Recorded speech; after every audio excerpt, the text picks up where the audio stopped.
വിശുദ്ധ ലൂക്കായുടെ സുവിശേഷം 22-ാം അധ്യായം 1 മുതൽ തിരുവചനങ്ങൾ. പെസഹ എന്ന് വിളിക്കപ്പെടുന്ന പുളിപ്പില്ലാത്ത അപ്പത്തിൻ്റെ തിരുനാൾ അടുത്തു. പുരോഹിതന്മാരും നിയമജ്ഞരും അവനെ എങ്ങനെ വധിക്കാമെന്ന് അന്വേഷിച്ചു കൊണ്ടിരുന്നു. പക്ഷേ അവർ ജനങ്ങളെ ഭയപ്പെട്ടു. 12 പേരിൽ ഒരുവനും സ്കറിയോത്ത എന്ന് വിളിക്കപ്പെടുന്നവനുമായ യൂദാസിൽ സാത്താൻ പ്രവേശിച്ചു. അവൻ പുരോഹിത പ്രമുഖന്മാരെയും സേനാധിപന്മാരെയും സമീപിച്ച് എങ്ങനെയാണ് യേശുവിനെ അവർക്ക് ഒറ്റിക്കൊടുക്കേണ്ടത് എന്ന് ആലോചിച്ചു. അവർ സന്തോഷിച്ച് അവന് പണം കൊടുക്കാമെന്ന് വാഗ്ദാനം ചെയ്തു. അവൻ അവർക്ക് വാക്ക് കൊടുത്തു. ജനക്കൂട്ടമില്ലാത്തപ്പോൾ അവനെ ഒറ്റിക്കൊടുക്കാൻ അവൻ അവസരം പാർത്തുകൊണ്ടിരുന്നു. പെസഹ കുഞ്ഞാടിനെ ബലി കഴിക്കേണ്ടിയിരുന്ന പുളിപ്പില്ലാത്ത അപ്പത്തിൻ്റെ ദിവസം വന്നു ചേർന്നു.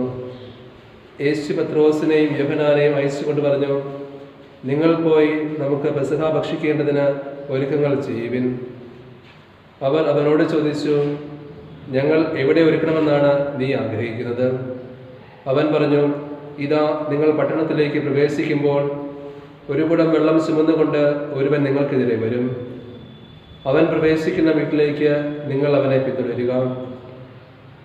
ആ വീടിൻ്റെ ഉടമസ്ഥനോട് പറയുക, ഗുരു നിന്നോട് ചോദിക്കുന്നു, എൻ്റെ ശിഷ്യന്മാരോടുകൂടെ ഞാൻ പെസഹ ഭക്ഷിക്കുന്നതിനുള്ള വിരുന്നുശാല ഇവിടെയാണ്.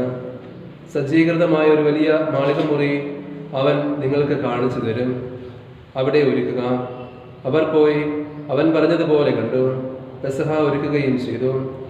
സമയമായപ്പോൾ അവൻ ഭക്ഷണത്തിലിരുന്നു, അവനോടൊപ്പം അപ്പസ്തോലന്മാരും. അവൻ അവരോട് പറഞ്ഞു, പീഡ അനുഭവിക്കുന്നതിന് മുമ്പ് നിങ്ങളോടുകൂടെ ഈ പെസഹ ഭക്ഷിക്കുന്നതിന് ഞാൻ അത്യധികം ആഗ്രഹിച്ചു. ഞാൻ നിങ്ങളോട് പറയുന്നു, ദൈവരാജ്യത്തിൽ ഇത് പൂർത്തിയാകുന്നതുവരെ ഞാൻ ഇനി ഇത് ഭക്ഷിക്കുകയില്ല.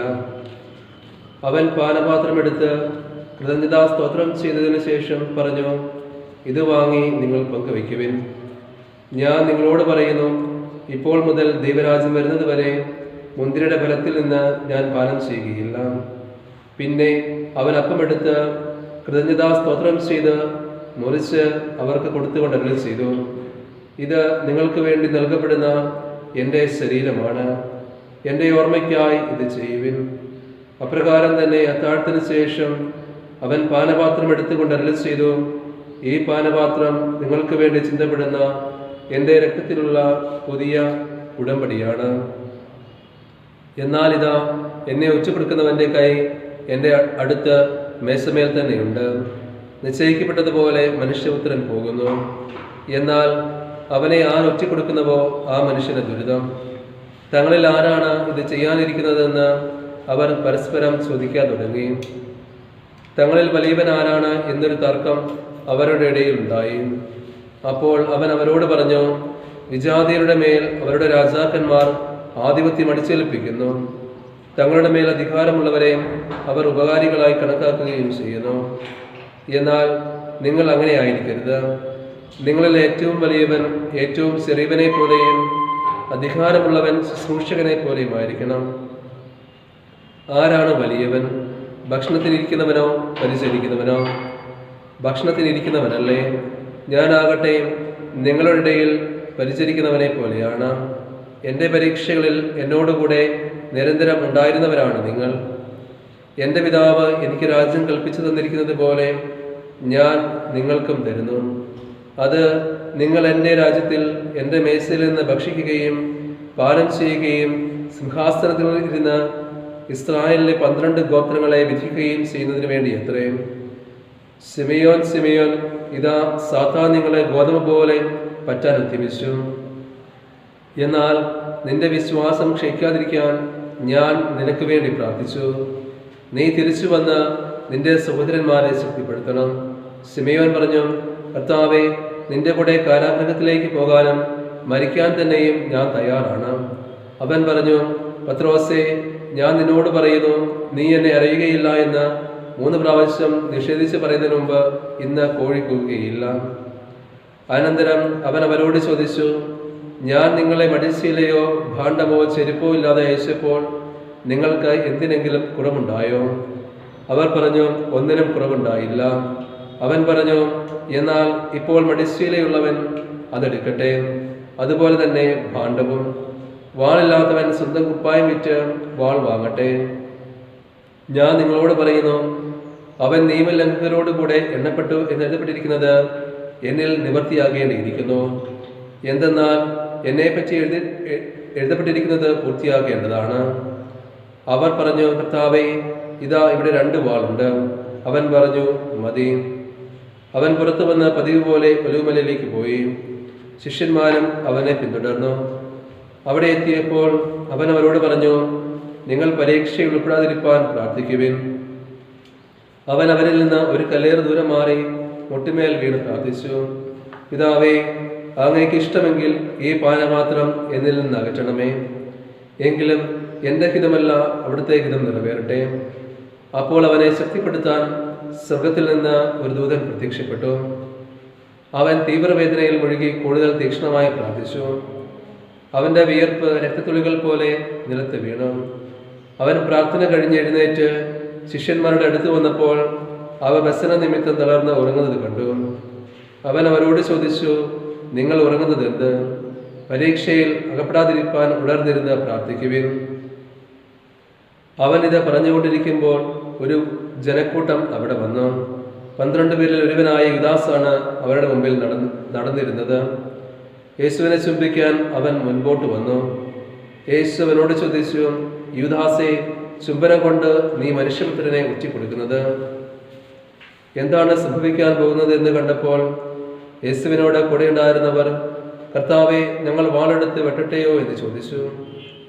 അവരിൽ ഒരുവൻ പ്രധാന പുരോഹിതന്റെ സേവകനെ വെട്ടി അവന്റെ വലത് ചെവി ഛേദിച്ചു. അത് കണ്ട് യേശു പറഞ്ഞു, നിർത്തൂ. അനന്തരം യേശു അവന്റെ ചെവി തൊട്ട് അവനെ സുഖപ്പെടുത്തി. അപ്പോൾ യേശു തനിക്കെതിരായി വന്ന പുരോഹിത പ്രമുഖന്മാരോടും ദേവാലയ സേനാധിപന്മാരോടും ജനപ്രമാണികളോടും പറഞ്ഞു, കവർച്ചക്കാരനെതിരെ എന്ന പോലെ വാളും വടിയുമായി നിങ്ങൾ വന്നിരിക്കുന്നുവോ? ഞാൻ നിങ്ങളോട് കൂടെ എല്ലാ ദിവസവും ദേവാലയത്തിലായിരുന്നപ്പോൾ നിങ്ങൾ എന്നെ പിടിച്ചില്ല. എന്നാൽ ഇത് നിങ്ങളുടെ സമയമാണ്, അന്ധകാരത്തിന്റെ ആധിപത്യവും. അവർ അവനെ പിടിച്ച് പ്രധാനാചാര്യന്റെ വീട്ടിലേക്ക് കൊണ്ടുപോയി. പത്രോസ് അകലെയായി അവനെ അനുഗമിച്ചിരുന്നു.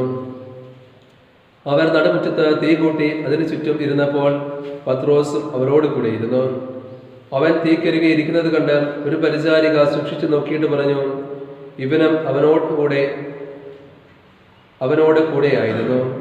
എന്നാൽ പത്രോസ് അത് നിഷേധിച്ച്, സ്ത്രീയെ, അവനെ ഞാൻ അറിയുകയില്ല എന്ന് പറഞ്ഞു. അല്പം കഴിഞ്ഞ് വേറൊരാൾ പത്രോസിനെ കണ്ടിട്ട് പറഞ്ഞു, നീയും അവനിൽ ഒരുവനാണ്. അപ്പോൾ അവൻ പറഞ്ഞു, മനുഷ്യ, ഞാനല്ല. ഏകദേശം 1 മണിക്കൂർ കഴിഞ്ഞ് വേറൊരാൾ ഉറപ്പിച്ചു പറഞ്ഞു, തീർച്ചയായും ഈ മനുഷ്യനും അവനോട് കൂടെ ഉണ്ടായിരുന്നു. ഇവനും ഗലീലക്കാരനാണല്ലോ. പത്രോസ് പറഞ്ഞു, മനുഷ്യ, നീ പറയുന്നത് എന്താണെന്ന് എനിക്കറിഞ്ഞുകൂടാ. അവനിത് പറഞ്ഞുകൊണ്ടിരിക്കുമ്പോൾ തന്നെ കോഴി കൂവി. കർത്താവ് പത്രോസിന് നേരെ തിരിഞ്ഞ് അവനെ നോക്കി. ഇന്ന് കോഴി കൂവുന്നതിന് മുമ്പ് 3 പ്രാവശ്യം നീ എന്നെ നിഷേധിക്കുമെന്ന് കർത്താവ് പറഞ്ഞ വചനം അപ്പോൾ പത്രോസ് ഓർത്തു. അവൻ പുറത്തുപോയി മനംനൊന്ത് കരഞ്ഞു. യേശുവിനെ കാവൽ നിന്നിരുന്നവർ അവനെ പരിഹസിക്കുകയും അടിക്കുകയും ചെയ്തു. അവർ അവന്റെ കണ്ണുകൾ മൂടിക്കൊണ്ട്, നിന്നെ അടിച്ചവൻ ആരെന്ന് പ്രവചിക്കുക എന്ന് പറഞ്ഞു. അവർ അവനെ അധിക്ഷേപിച്ച് അവനെതിരായി പലതും പറഞ്ഞു. പ്രഭാതമായപ്പോൾ പുരോഹിത പ്രമുഖന്മാരും നിയമജ്ഞരും ഉൾപ്പെടുന്ന ജനപ്രമാണികളുടെ സംഘം സമ്മേളിച്ചു. അവർ അവനെ തങ്ങളുടെ സംഘത്തിലേക്ക് കൊണ്ടുവന്ന് പറഞ്ഞു, നീ ക്രിസ്തുവാണെങ്കിൽ അത് ഞങ്ങളോട് പറയുക. അവൻ അവരോട് പറഞ്ഞു, ഞാൻ പറഞ്ഞാൽ നിങ്ങൾ വിശ്വസിക്കുകയില്ല, ഞാൻ ചോദിച്ചാൽ നിങ്ങൾ ഉത്തരം തരികയുമില്ല. ഇപ്പോൾ മുതൽ മനുഷ്യപുത്രൻ ദൈവശക്തിയുടെ വലതുവശത്തായിരിക്കും. അവരെല്ലാവരും കൂടെ ചോദിച്ചു, അങ്ങനെയെങ്കിൽ നീ ദൈവപുത്രനാണോ? അവൻ പറഞ്ഞു, നിങ്ങൾ തന്നെ പറയുന്നല്ലോ ഞാനാണെന്ന്. അവർ പറഞ്ഞു, ഇനി നമുക്ക് വേറെ സാക്ഷ്യം എന്തിനാ? അവന്റെ നാവിൽ നിന്ന് തന്നെ നാം പലതും കേട്ടുകഴിഞ്ഞു.